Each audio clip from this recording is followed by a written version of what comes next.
Welcome, Alexis. Hi, Sarah. You have such a cute puppy with you today.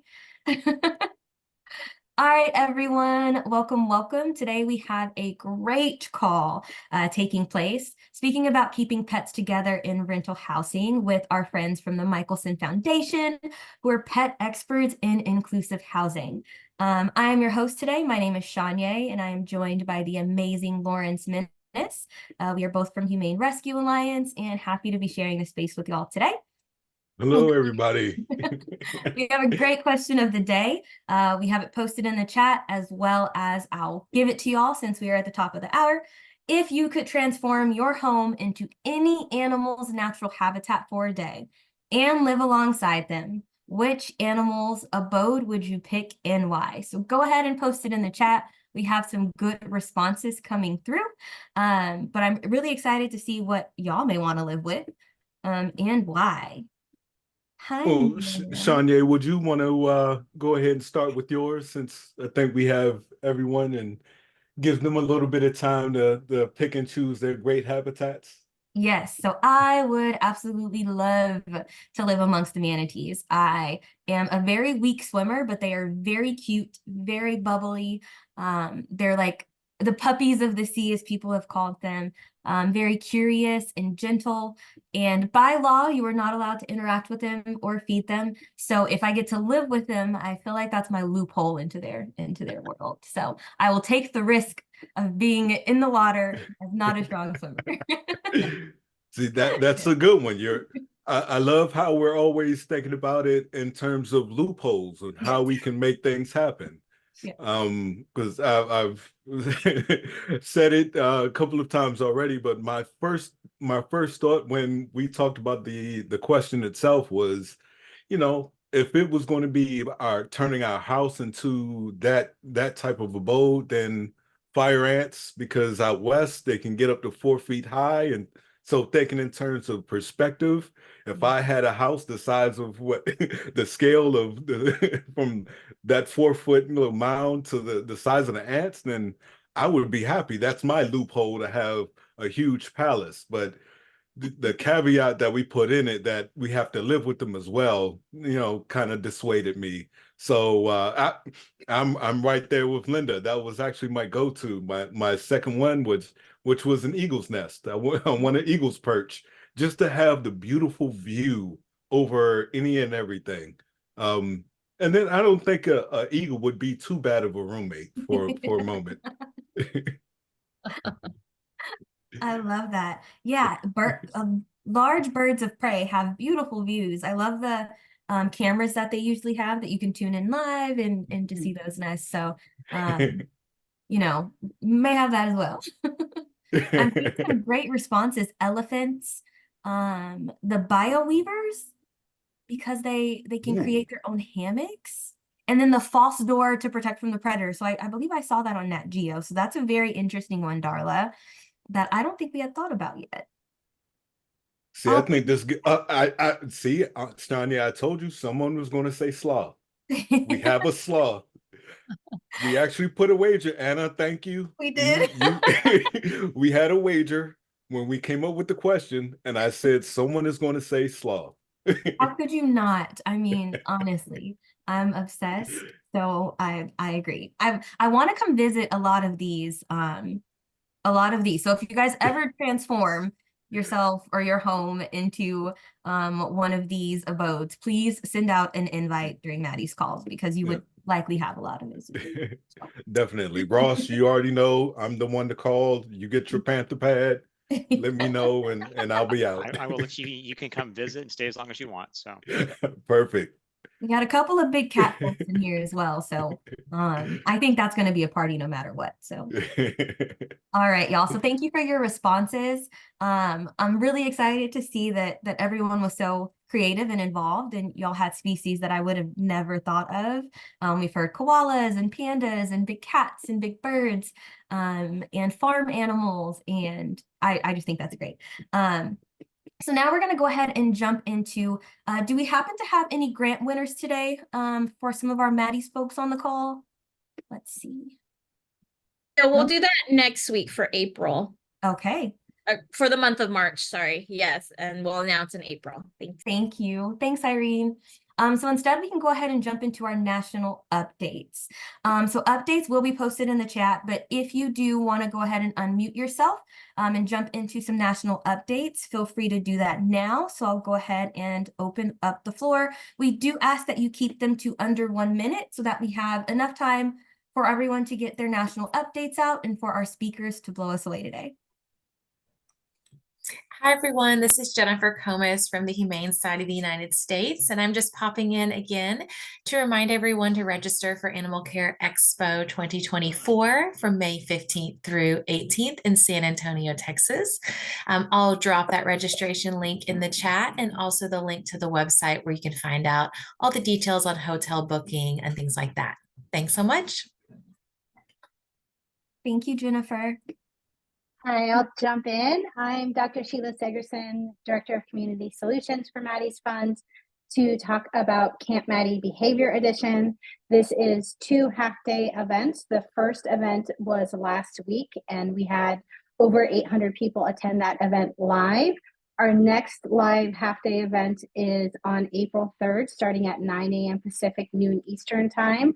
And we're going to be focusing on keeping pets happy and keeping dogs happy and healthy while they are in our care, talking about things like resilience conditioning for dogs and coaching dog-dog interactions. So hope to see a lot of you there. Thank you for allowing me to share this.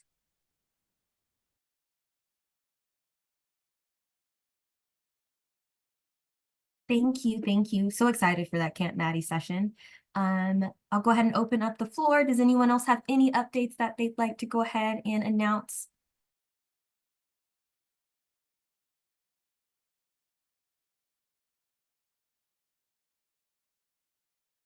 Hi, everybody. It's Kathy from Humane Canada. Lovely to see you all today.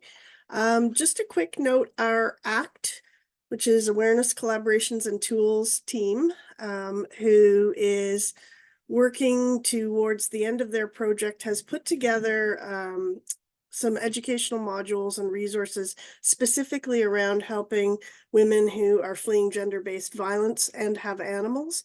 And so I'm going to drop the link in the chat momentarily. I would encourage anybody who is interested to check out the learning modules and the resources. It's totally free and it's all virtual. So if you've got folks who would benefit from taking some of the educational modules or looking at the communities of practice, please feel free.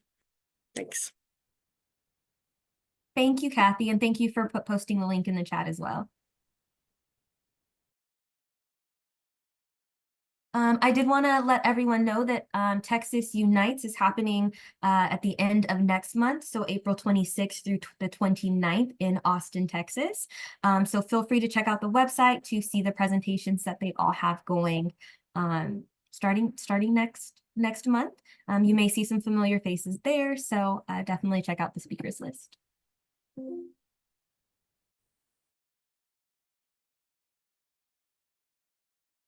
Okay, so we'll go ahead and wrap up our national updates. Thank you everyone for sharing.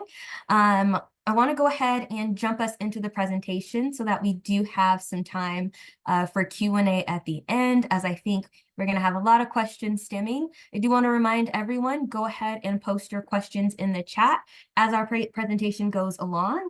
Lawrence and I will keep an eye out for those questions so that we can get them over to the speakers for y'all.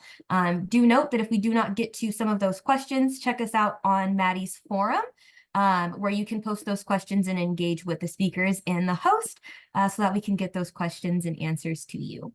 All right, Lawrence, I will go ahead and pass you the baton, as I'm always grateful for your assistance. Well, thank you, Shanye, and thank you to everyone for all your responses. But today, we have 2 phenomenal industry leaders who are driving a lot of change in our communities to create sustainable, pet-inclusive housing solutions. And we are joined today by Judy Bellack and Ross Barker from the Michelson Found Animal Foundation, or the MFA. And they're here to lead today's conversation about initiatives to promote pet inclusivity within rental housing. And Ross and Judy will share insights and resources about how our organizations can support our own local communities with housing and pet-related decisions, as well as help them navigate challenges within the housing industry. And they're also how we can also share data to help mitigate any concerns that rental housing operators as well as authorities may express with regards to pets and housing access. So Judy is a 30-year veteran of the multifamily housing industry and has held various executive leadership positions at some of the foremost supplier companies in the industry. She currently operates a consulting practice advising startup tech companies in the multifamily space and is the industry principal for the Pet Inclusive Housing Initiative, or PIHI, at MFA. And Ross is the program director for PIHI at MFA with Michelson, and he brings a very rich research-based expertise to the policy conversation surrounding pets and community housing. I am looking very much forward to sort of listening and looking at your questions, but I really want to learn about how we can at HRA can help our community in DC and abroad, and I'm sure everyone else is as well. So please give an enthusiastic virtual round of applause to our speakers, and I'll let them take it away. Awesome. That's great. Thank you so much, Lawrence. And thank you to everybody at Maddie's for having us today. We're excited to be here with you to talk about the topic. I am going to share my share screen now. So you should. Is that coming up right for people? Cool. All right, here we go. So as Lawrence said in his introduction, it's a very kind introduction. We're going to be talking about keeping people and pets together and rental housing. Oops, jumping ahead. Lawrence did a great intro, so I'm not going to add anything to myself. I'll let Judy add if she wants to add. But you get to see here. I mean, I have 5, well, currently 7, 2 dogs and 5 cats with us right now. No big cats yet. They're all relatively small. So we got a lot going on here. That's Stevie, our little Vizsla, that is our bird dog that likes to hang in the backyard and make sure everything is safe. Judy, you want to talk about your friend there? Yeah, this is one of my 3 dogs. This is Sadie. She's a Shiba Inu, 8 years old. They're a handful, very smart little dogs, as you know. And Lawrence, thank you for the kind introduction. So I'll say a little more. Lawrence did a great job and said, you know, I love how he already said that we call it PIHI. So that makes it a lot easier than continuing to say Pet Inclusive Housing Initiative over and over again. So yes, it's PIHI. And I am the program director. This has been, you know, the 2.5 years, almost 3 now that Judy and I have been working on this, has been for me this perfect intersection of all of these kinds of work, right? Research, innovation, policy work, and trying to bring pieces together in a new way. So it's been a fascinating ride so far. Before we get too far, we want to give a little bit of a introduction to jumping too fast, sorry, to Michelson Philanthropies, which is the umbrella organization that the Pet Inclusive Housing Program is part of. Michelson Philanthropies was founded by Dr. Gary Michelson, who was a renowned surgical innovator and one of the most prolific inventors in medical history, truly. He had almost 1,000 patents worldwide. In 2005, he sold his patents, left him with a good deal of money that he needed to figure out what to do with, and wanted to do something for the good of the communities that he was, where he was seeing so many challenges. And so he took a giving pledge to use financial resources for good, saying that, and these are the words that we have on our intranet and we think about all the time, it is our responsibility to leave the world a better place than we found it, to make life a little less unfair for those less fortunate. So to date, there are 5 foundations within Michelson Philanthropies, with Michelson Found Animals, which we are part of, being one of those first created. So he started Found Animals. Found Animals was started in 2005 in the aftermath of Katrina, where we saw so many pets separated from their families.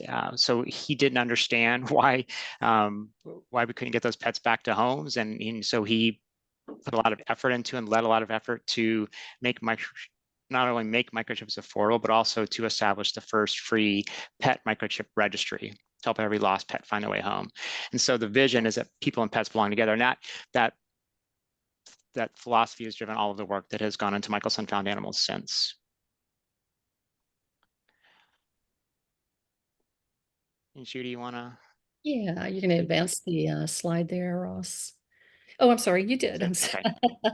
So, with everything that Ross said, you can understand why I was absolutely thrilled to join this initiative.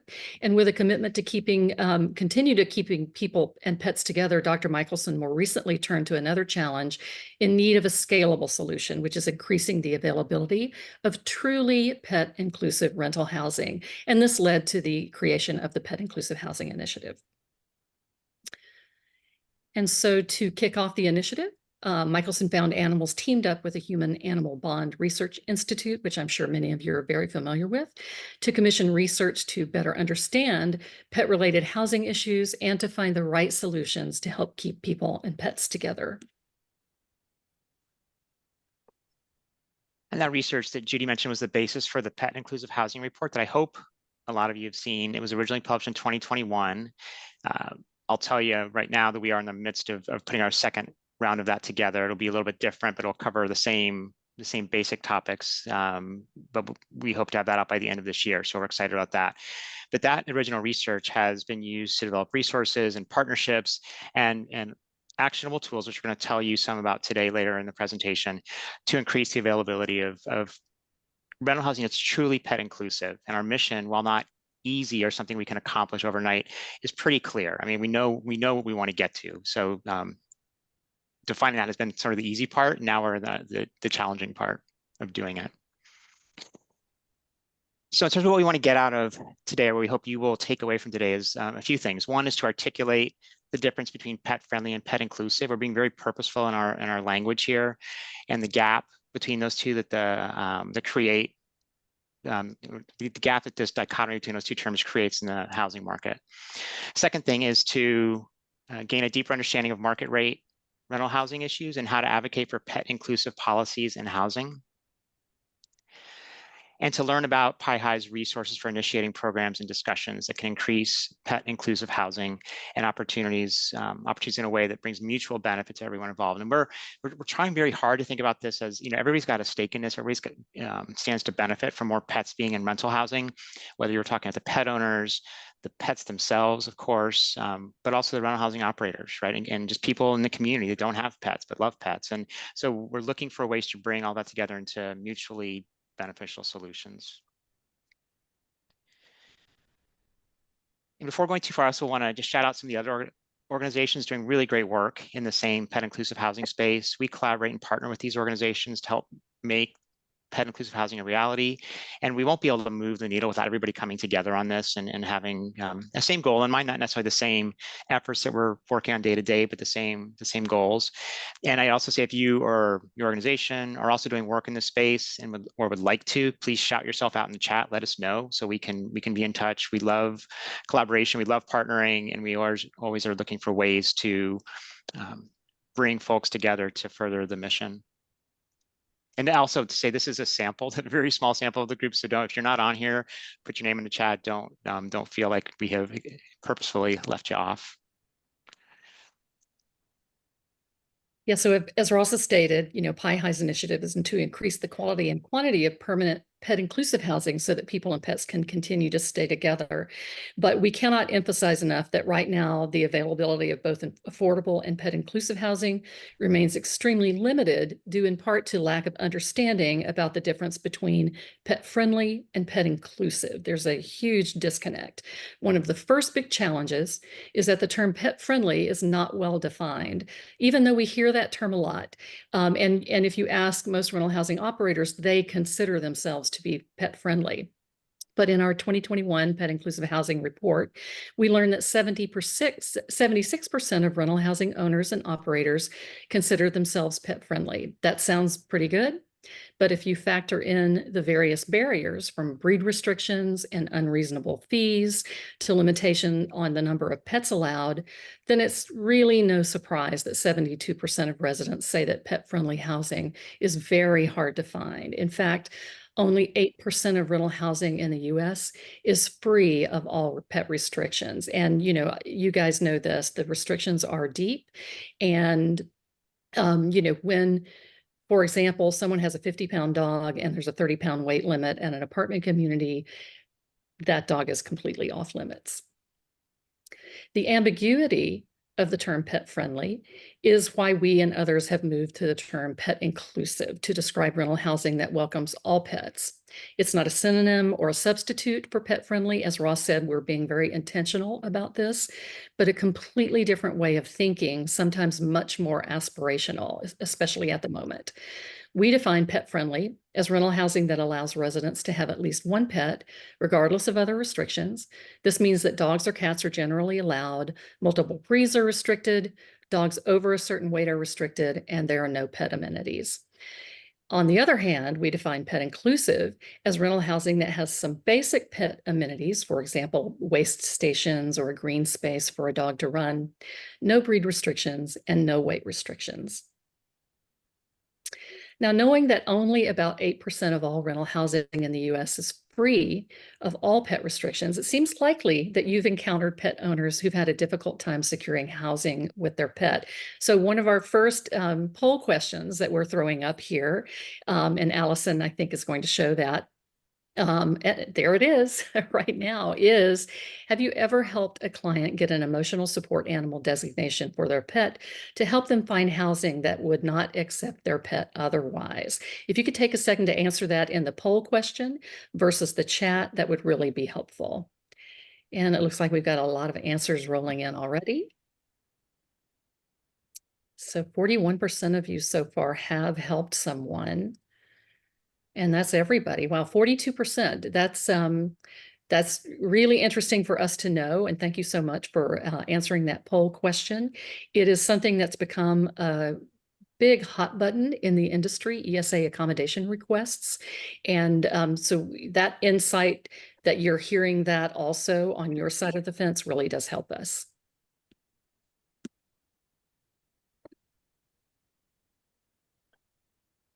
So we know that this transition that we're talking about from being just pet friendly to being truly pet inclusive, it's a slow one, right? But this is in spite of the fact that rental housing operators tell us that pet owners are really great renters. So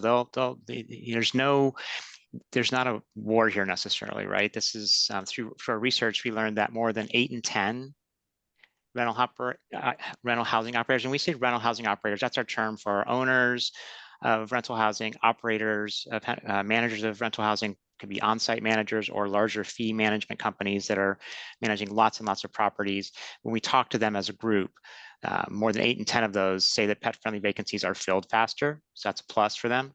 About the same number of folks say that pet-friendly vacancies are easier to fill, so there's a little distinction there just in terms of there's a speed, but also just how much easier it is to find the person.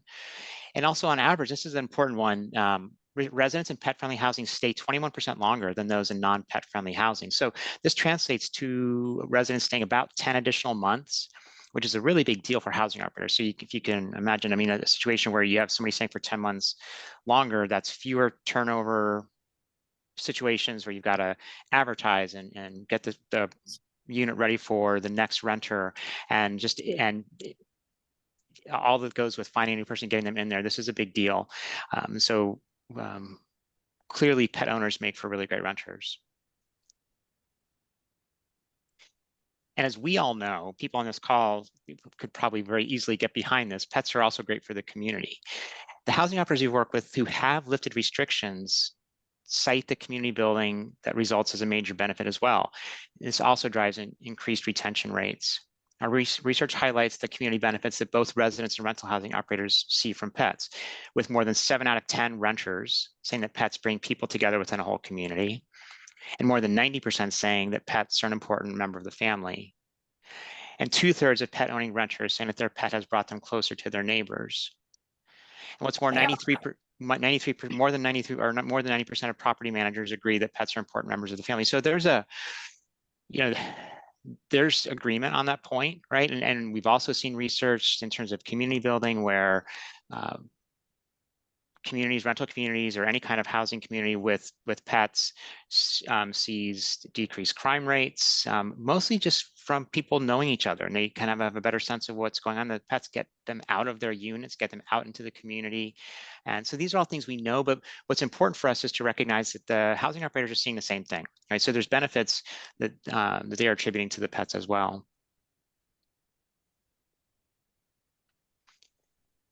But we also know that while residents and housing operators alike seem to recognize the benefits of pet inclusive policies, it's really important to also acknowledge the consequences of maintaining the restrictions that aren't, that are remaining in place. So these restrictions negatively impact future pet ownership levels. It's interesting because I was at a Global Pet Expo last week, and they were talking about, one of the things they were talking about is that household pet ownership is it hit 70% during the pandemic. 70% of households had a pet, this is according to APPA. It went down to 66% in the last piece of research they did last year, and then the brand new piece of research is down to 63%. And so as an industry, these pet retailers are looking and saying, so, wow, what do we do about this? How do we get people to realize they should get a pet?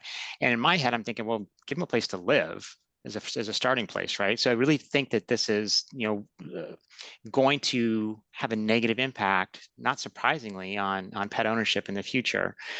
We know through the research that we did that 35% of non-pet owning residents who lived in rental housing with restrictions would get a pet if it weren't for those restrictions. And that about the same number, still about a third of pet owning renters who lived in rental housing with restrictions would get another pet if it weren't for restrictions. So this tells us that 1 out of 3 renters would get their first pet or another pet if those restrictions were lifted. And this translates into millions of additional families that would have homes, millions of additional animals would have homes to be welcomed into. So to dig into how pet restrictions in rental housing are negatively impacting future pet ownership, we wanted to go to our second Zoom poll question and ask, in your experience, do potential adopters say they can't adopt dogs of certain breeds and sizes because of rental housing restrictions? Again, if you could take a couple seconds to answer that question, and wow, everybody's come in really fast and hot on this one. So the overwhelming majority of you are saying yes, that you have heard that. Again, really confirming what we see. It is such an overwhelming issue. I know Ross just talked about it. And it doesn't just impact, and we all know it severely impacts, especially very large dogs, bully breed mixes.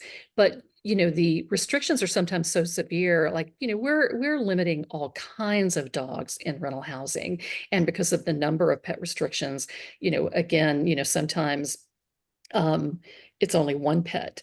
So the impact of becoming more pet inclusive is very, very large. So if both residents and rental housing operators seem to acknowledge the benefits of pet inclusive policies and the consequences of maintaining restrictions, then why aren't more pets allowed in rental housing?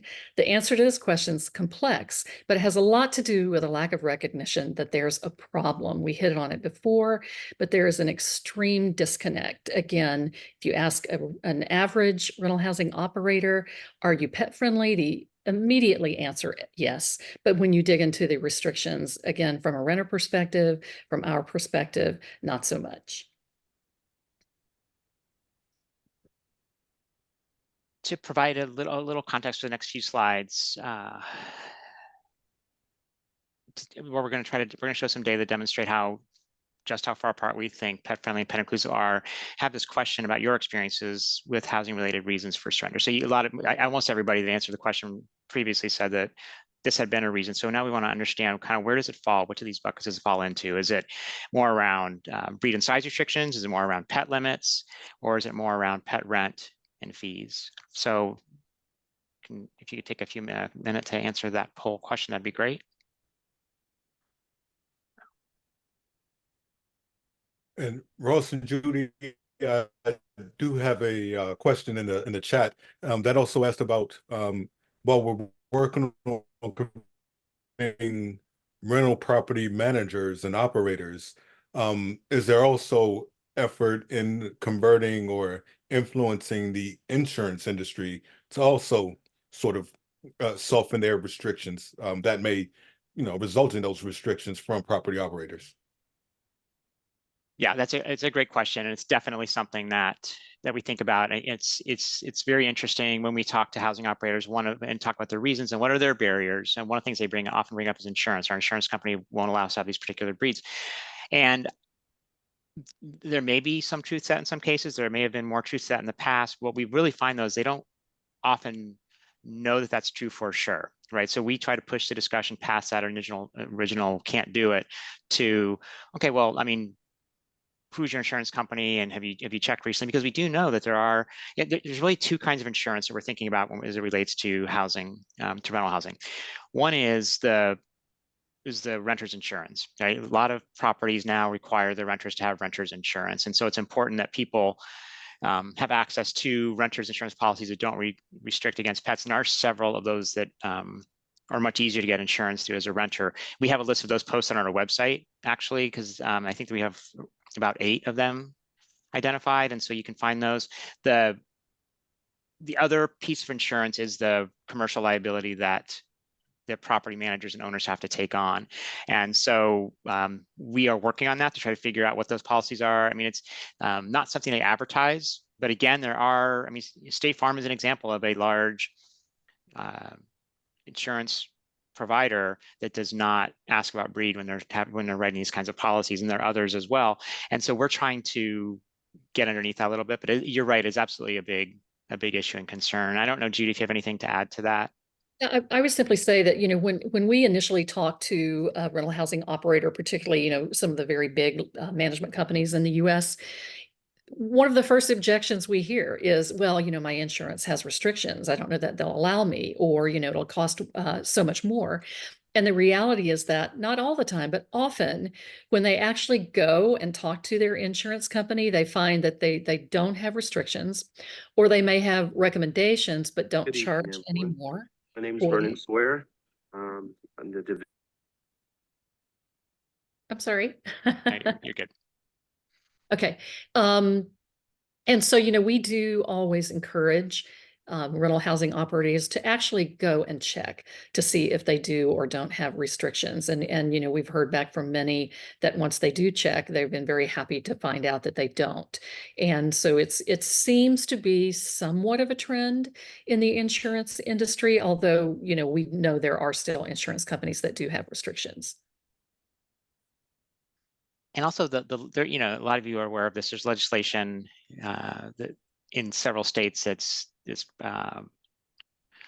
prohibits insurers from asking about breed when it comes to or factoring breed into renters insurance and homeowners insurance. And while those don't impact the commercial liability piece yet, it's a sign that, I mean, to us, that's where things we're going. That's where they're going. And so this is why we're trying to talk to the housing operators, say, hey, this is, legislation is happening. This is a kind of a movement towards these more inclusive policies. And so, hey, wouldn't it be great to get out in front of these and begin to be known as a leader in the space, as opposed to waiting until you have to do it? So that's the tack we're trying to take with that. Okay, thank you for the response on the poll. Looked like there was a pretty less, when I saw the last, yeah, oh, okay, breed and size is a big one. Okay, well, perfect, because that's what we're going to focus on these next couple of slides. So I'm going to show you some of the data that demonstrates that lack of recognition that we've been talking about, lack of recognition of this problem of being pet friendly. But I want to give a quick note about our data source. We have a subscription to a data source that's called Smart Apartment Data, and they are tracking properties on a continuous basis, updating everything from rent to square footage to the owner of the property. But they also do a lot of gather a lot of data about pet related policies like breed and weight restrictions, fees, and pet amenities. And this is true for they collect this data on more than 80,000 active rental properties and more than 16 million active units across the US. So this has been a really good source for us to be able to really dig into what is happening. Because the disconnect, I think, Judy, when Judy and I started this almost 3 years ago, and we started working on this program, they had the data already, the research was already done. And this disconnect was a piece we kept coming back to, like, how can there be such a misalignment of what people are thinking about here? And if we can understand that, then maybe we can begin to make some progress. So just to give you an example, we're tracking 10 markets in particular, just because it gives a little bit of focus and allows us to go deeper in terms of relationships with apartment associations and what the kind of overall regulatory or legal landscape looks like in those markets, knowing that we'll apply whatever we find to be successful across all of the work that we do. So if you look at pet-friendly properties, so these are properties that allow pets. This is that 76% of housing operators said, hey, we're pet-friendly, right? You can see that number seems reasonable, right? These 76% said yes, they were. And if you look at these numbers, they're all, exception of Los Angeles, which is an anomaly, but they're all 75% plus. And so they're definitely in that range where they're considering themselves pet-friendly. And this is true whether you're talking about, Washington, D.C. or a smaller market like Orlando. Right. I mean, so it's very different in terms of whether it's suburban or whether it's urban, but the same idea still applies. Very pet friendly, very much allowing pets with an asterisk or quotes. I like using quotes around the pet friendly because it's like, it's become such a term that is overused now everywhere to the point of I don't think it really has meaning anymore. When you say pet friendly, what are you really talking about? So if you start saying pet inclusive and even just pet inclusive, I'll call this pet inclusive light. Let's call this pet inclusive light. On a national basis, that 80.4% of properties that are pet friendly, once you just take out breed and size restrictions, it drops to 7.7%.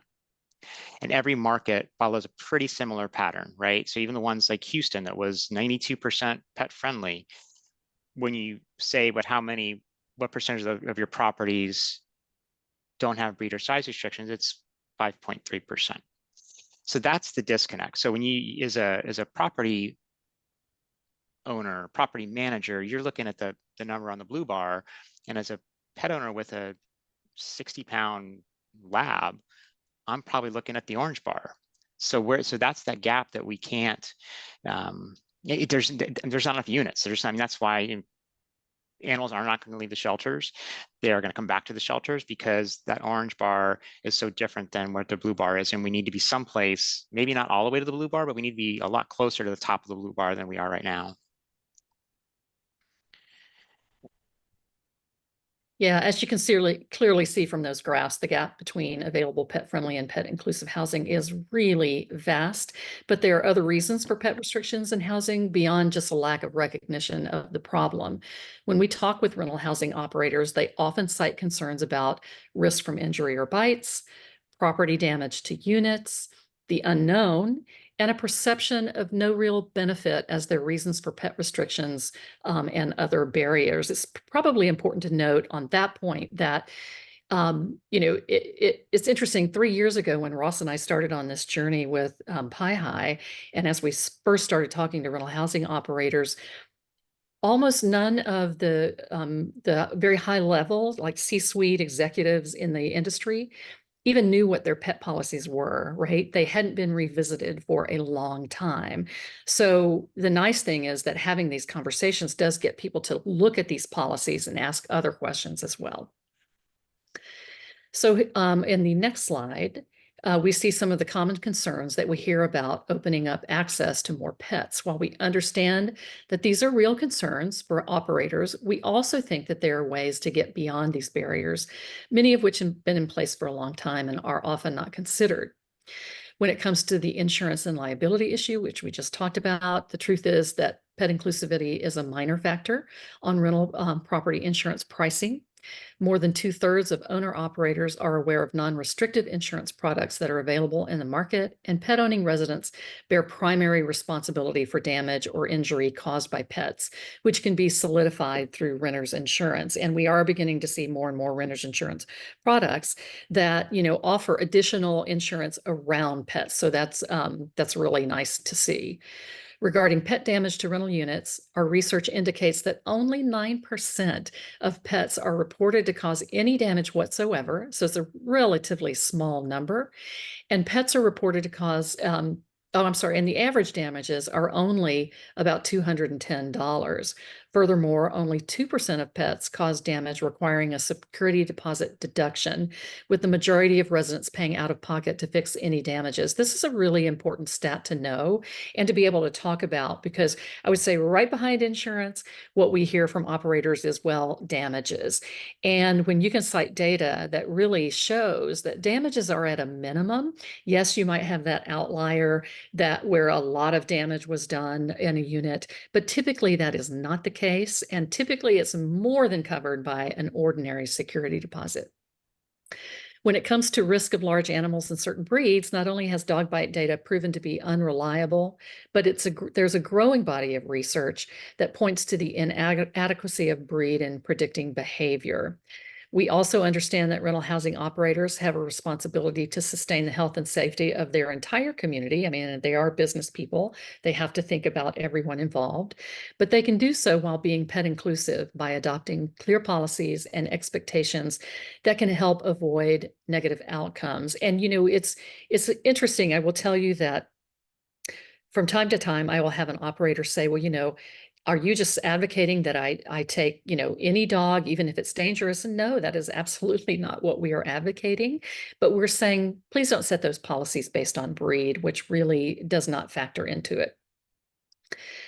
All right, in the next slide, importantly, there are obvious benefits for rental housing operators to becoming pet inclusive, including an expanded market, with pets being a renter priority and Gen Z and millennial renters having more multi-pet households than generations prior. Higher retention, with pet-friendly vacancies filling faster than pet owning retention, or excuse me, renters staying longer. Ross touched on it before. It is a very big deal that longer retention really translates to the bottom line for rental housing operators. The average turn on an apartment unit now is about $4,000. And then vacancy loss averages about 2 weeks. So it's very big dollars for operators that they can minimize when they simply open up their communities to more pets. And then, of course, strong communities with clear expectations for residents with love of pets as the common ground.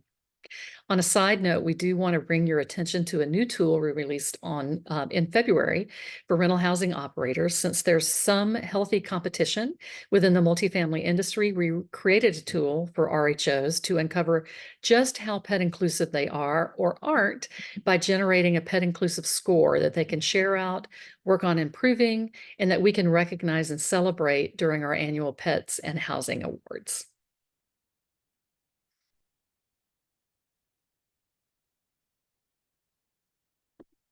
Russell, you're muted, I think. Sorry about There that. we go. Trying to be quiet.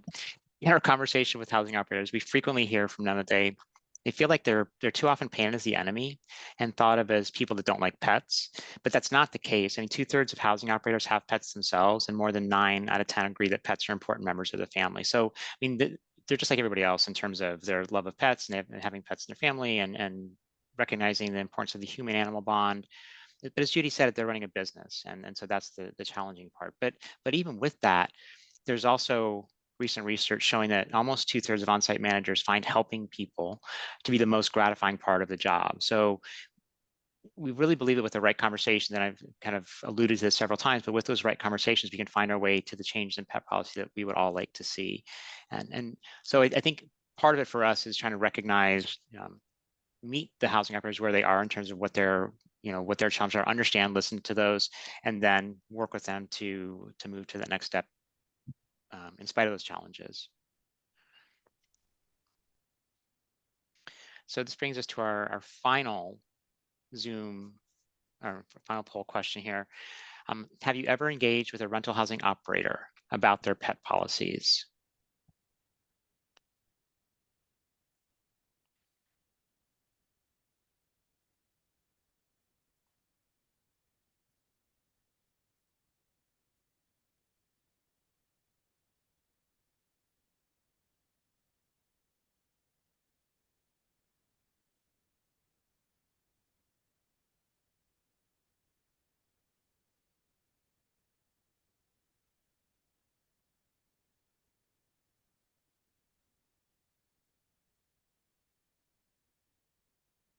Allison, could you flash it up again? I lost the poll for a second.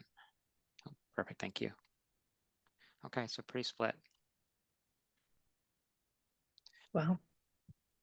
But I mean, it's great. I mean, that's a pretty high number. I think that's more than I expected that have had this conversation, because we know how much people in shelters and animal welfare, animal well-being organizations, rescue organizations have on your plates, right? We get that, and so having these conversations can be difficult. So thank you, and appreciate that engagement. And so we want to turn a little bit now to what can be done. So we have at this point an understanding, I think, of the benefits of pet inclusive housing and the negative consequences of those restrictions we've talked about. So what do we do with all these insights to make the shift to pet inclusive housing? We know that, again, you already have so much on your plates, but the resources we've come up with, and I want to hear, I need to shout out our senior program manager, Sarah Muriello, who has done just amazing work to pull resources together in the past couple of months and to get these posted and to prepare for this discussion with all of you. So thank you to Sarah for that. And the resources are really designed to make in-reach and outreach to rental housing operators easier for you, right? To make, we think they're great opportunities for volunteers also who want to help their communities but may not be able to volunteer on site. We have volunteer opportunities where we can put folks to work trying to figure out some of this stuff as well. So there's ways to approach this, but to try to understand better some of those things we're suggesting. So in reach to rental housing operators. So ask about their pet policies, being willing to listen. If you have a client who's having a conflict with a property manager or landlord over a pet, it's probably worth it for you to ask what the pet policies are, why they are what they are, who decides the policies, and when the last time was that they revisited the policies. These are things that just start the discussion, right? Come from a place of wanting to understand. Another way is looking in the local housing associations. And again, these things take some time, and so everybody's not gonna be able to do all these things, but these are the ideas that can move the needle, we think, and have for us. Hear about the experience with pets and housing. And if you're on an advocacy or housing development side of the equation, look for opportunities to make sure that pet inclusive policies are built into the conversation before things are actually, under development. And then also considering adoption and foster events at pet-friendly rental communities. I mean, no matter any of those cities, that we talked about in that graph, they all have at least 5% of their properties are pet inclusive. If we can find ways to partner with them to set up an event where they're only going to, you would just bring the dogs that are having trouble getting adopted because of size or assumed breed, and have those events on a property where people would be willing to come out and want to adopt there. Also, a next great step towards pet inclusive housing is outreach to rental housing operators. This could look like sharing our case studies and pet inclusive housing report, and those are easily found on our website. Showing them our unique resources like our sample pet agreement and pet personality profile, and then engaging them in conversations about the why and how of removing breed and weight restrictions. The shift to pet inclusive housing is not all or nothing. We should encourage hesitation.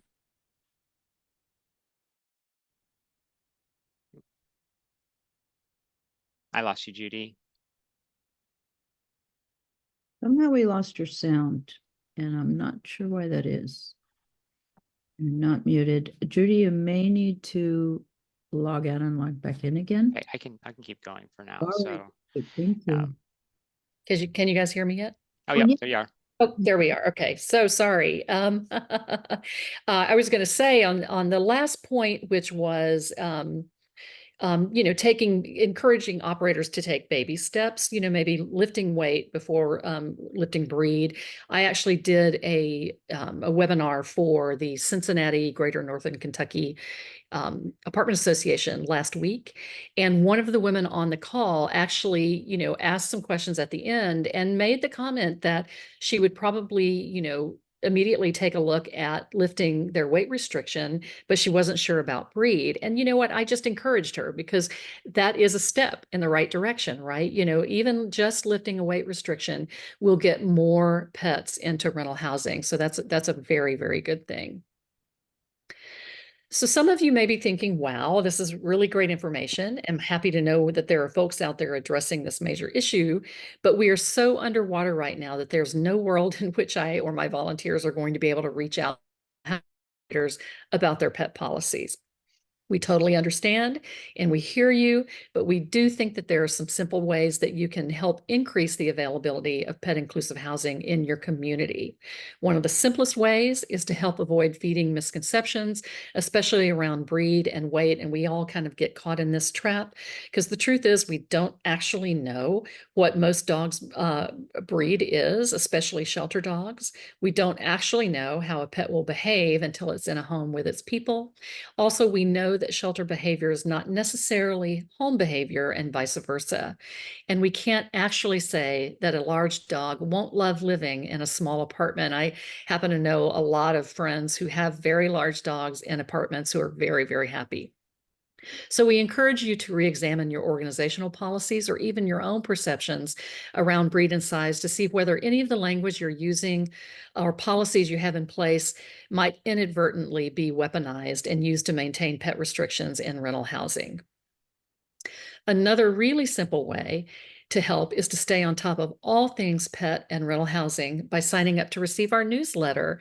Another really wonderful thing that Sarah does for us from petsandhousing.org, or subscribing to our LinkedIn newsletter by visiting our Pet Inclusive Housing Initiative LinkedIn page. Finally, we encourage you to check out and share our resources for animal welfare organizations by visiting petsandhousing.org. We have tips and information on everything from how to talk to rental housing operators about their pet policies to celebrating pet inclusive properties and getting funding for pet related housing fees. And if you aren't in a place to utilize these resources yourself, please consider sharing them out via your social platforms, email blasts, or volunteer newsletters. We really hope you guys found this meaningful and helpful. And for more information or to contact Ross, myself, anyone on the PI team, please visit petsandhousing.org or email us at info@petsandhousing.org.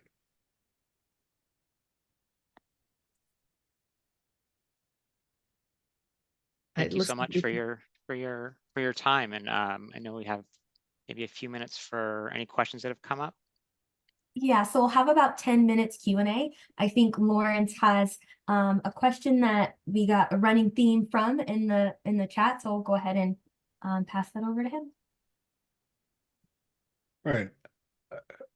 Well, thank you, Judy. Thank you, Ross. I gained a lot of information from this. I gained a lot of value from this. So I really appreciate the message that you've delivered.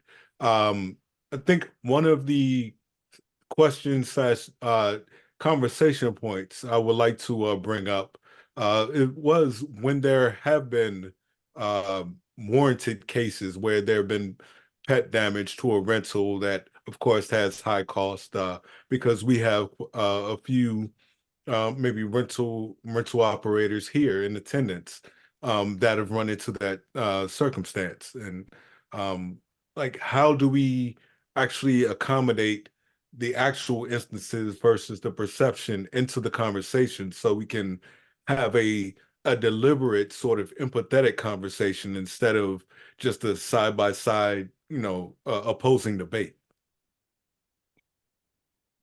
Yeah, I mean, I'll start and then Judy can layer on. I mean, I'd say it's recognizing, as Judy said, there's going to be those cases where it's going to be more than the average. It's going to be more than the security deposit, and that's another thing can be written into renters insurance policies about covering additional damage related to pets, right? So you're not having to pay an upfront. I mean, you're not paying a huge extra security deposit. You're not paying a non-refundable fee on top of that, right? And just recognizing the numbers we quoted are the average. There's extremes outside of that, but if we can stay with the average numbers over time, this is what's going to balance out, right? I mean, this is the piece that we try to focus on. But Right. Judy, what else did you say? Yeah, I would say this is where it's sort of helpful to know your audience a little bit. Like, I think one of the things that we're finding is that if we're talking to a smaller, like independent rental housing operator who may only have a few units and they've had a really bad experience with, like major pet damage, it may be more difficult to have that conversation, right? Because in their world, this pet caused enormous damage, ended up costing me a lot of money. But in most rental housing that's out there that is more conventional, you know, an owner or a management company that has a lot of units. That is really not the case. And, you know, I think just acknowledging that there has been an issue, but looking at the bigger picture is always, you know, sort of the approach that you want to take. You know, we don't ever want to discount someone's experience, because again, you know, that's their experience, and, you know, whatever their experience is going to inform their viewpoint. But if we can get them to look at a little bit bigger picture, to look at the fact that, you know, there is absolutely data that shows that, you know, this doesn't happen that often. And then, you know, I think, you know, as we're talking about damage and pets, you know, we have to sometimes, you know, start talking about the root causes of things like that, right? And, you know, like just making sure that they're having conversations with their pet owning renters about, you know, how to be a responsible renter. And, you know, we even have a resource on our website on, you know, how to be a responsible renter, you know, and that means making sure your pet is taken care of and is not having issues with barking and those kinds of things. I just want to add one more thing to that question, because there is advocacy in this area as well, right? And so I'm sure there's people on this call that are familiar with this, or that are participated in trying to move it forward. So, for example, in Colorado last year, they were trying to put together a piece of legislation. Eventually went through, but not the piece that I'm going to talk about, which is kind of a mitigation fund for landlords they could tap into if damages exceeded a security deposit, for example. I know in Ohio, they're trying to do something similar. So those haven't passed yet. They're difficult to fund, but they're going to keep coming back, right? And we're going to find a good solution there that will kind of help with that. Oh, thank you. And I have lived a bit of lived experience myself with the damage, but it came from the actual renters, and resulting in over $16,000 of damage and repairs that I had to do. And they had a dog, which was allowed, that they unfortunately didn't pay rent for. And I put that on my property manager. But, you know, in those cases, it did result in, you know, me having more of a look towards the renters versus anything the animals would do. I think we have a question from Steve Marrero. Steve?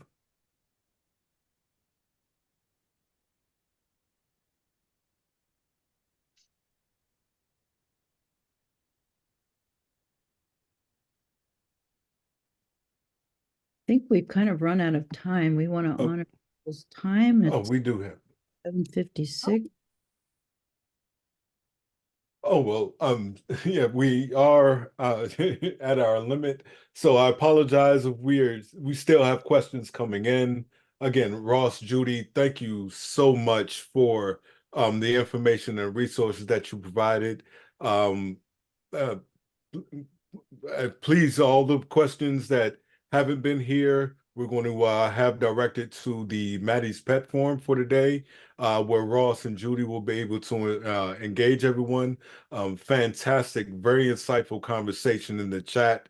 I'm looking forward to everyone's activity there. So if you have not had your question addressed, or you have not didn't enter a question into the chat, please feel free to add that to the Maddie's Pet Forum and into that conversation so they can be addressed.